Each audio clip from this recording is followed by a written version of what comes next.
Morning everyone. আর আজকে হচ্ছে বৃহস্পতিবার, মানে লক্ষ্মীবার। লক্ষ্মী তো আমার পাশেই থাকে, আর সব লক্ষ্মীকে আমার তরফ থেকে স্যালিউট। Good morning everyone. তোমাদের একটা মজার কথা বলি, কালকে একজন আমাকে কমেন্ট করে, মানে ইনবক্স ছিল না ওটা, ইনবক্সে একজন লিখেছে, মেসেঞ্জার। নামটা বলছি না, যে দিদি ভাই আমার হাজব্যান্ডের সাথে আমার খুব ঝগড়া ঝামেলা অশান্তি হচ্ছে, তো তুমি এমন একটা কিছু টোটকা বলো যাতে আমি আমার হাজব্যান্ডকে বসে রাখতে পারি। তো আমার শুনে খুব হাসি পেলো। তো আমি তাকে উত্তর দিলাম, মানে ভয়েস করলাম যে দেখো, প্রথম কথা হলো সবাই ভাবে হয়তো আমি আমার বরকে বসে রাখি, আমি আমার বরকে বসে রাখি না। আর আমি কোনো অ্যাস্ট্রোলজার, তন্ত্র মন্ত্র এসব জানি না। হ্যাঁ, রেমেডি যেটা বলি তোমাদের, ওই কর্পূর রেমেডিটা বলি।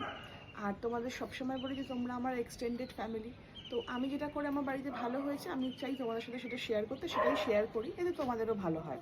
এর বাইরে তো আমার অত জ্ঞানগম্যি নেই। আর কাউকে বশ করে রাখা যায়, এটা সম্ভব? মানুষ বশ হয় হচ্ছে ভালোবাসায়। ভালোবাসা, সম্মান যে মানুষকে দেবে সেই তোমার কাছে এমনিই বশ হয়ে থাকবে, তার জন্য কোনো রেমেডির দরকার। আমি জানি না তোমার হাজব্যান্ড কি করছে, আমিও এর সাথে মাঝে একটুখানি খারাপ করেছিলাম, যা ফল পেয়েছি।